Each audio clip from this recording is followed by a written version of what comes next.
ઊંઝાના ઉમિયા માતા મંદિર ખાતે ધ્વજા મહોત્સવની તડામાર તૈયારીઓ ચાલી રહી છે, જેના ભાગરૂપે માતાજીના સાનિધ્યમાં જ ખાસ મહેંદી મહોત્સવનું આયોજન કરવામાં આવ્યું હતું। આ કાર્યક્રમમાં મોટી સંખ્યામાં સ્થાનિક બહેનો તથા મંદિરના હોદ્દેદારો ખાસ ઉપસ્થિત રહ્યા અને હાથમાં મહેંદી મુકાવી હતી।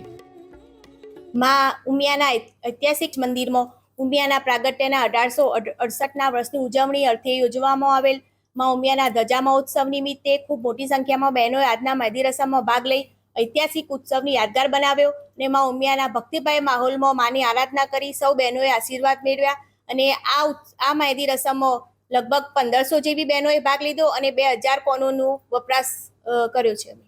મહેંદી રસમ રાખવા પાછળનું કારણ શું હોય છે? બસ માની આરાધના અને આ જે ધજા મહોત્સવની જે અમે ઉત્સવ લાવી રહ્યા છે એનો ખૂબ જ લોકો હર્ષ ઉલ્લાસથી ભાગ લે। મહત્વનું છે કે આગામી 12 થી 18 સપ્ટેમ્બર દરમિયાન ધ્વજા મહોત્સવનું આયોજન કરવામાં આવ્યું છે। મંદિરના 1868 વર્ષની ઉજવણીના ભાગરૂપે મંદિર ટ્રસ્ટ દ્વારા ખાસ મહોત્સવ યોજાશે, જેમાં 11000 ધર્મ ધજાઓ અને 1868 ઉમા પ્રાગ્ય ધજાઓ માતાજીને ચઢાવવામાં આવશે।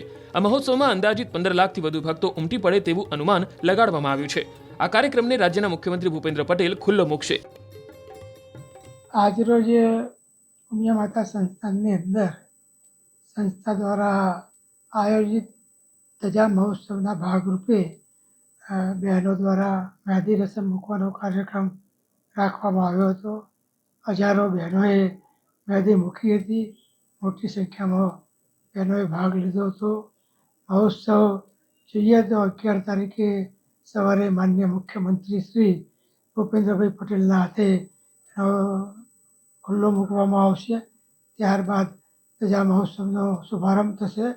બીજા દિવસ એટલે 12 તારીખથી ભાદરવા સુદ પૂનમ સુધી 7 દિવસ હજારો ધજાઓ માતાજીને ચડશે।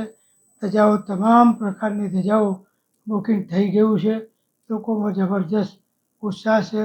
દરેક વિસ્તારો જેવા કે સૌરાષ્ટ્ર હોય, કચ્છ હોય કે અમારું રાજસ્થાન, મધ્યપ્રદેશ, મુંબઈ જેવા શહેરોમાંથી પણ ધજાઓનું બુકિંગ મળ્યું છે।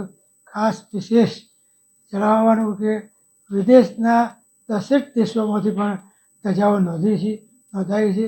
700થી પણ વધારે ધજાઓ વિદેશોમાંથી નોંધાઈ છે। એટલે આ ઉમિયા પ્રત્યેની શ્રદ્ધા અને ભક્તિમાં અનેક ગણો વધારો થયો છે, એ પ્રદર્શિત થાય છે।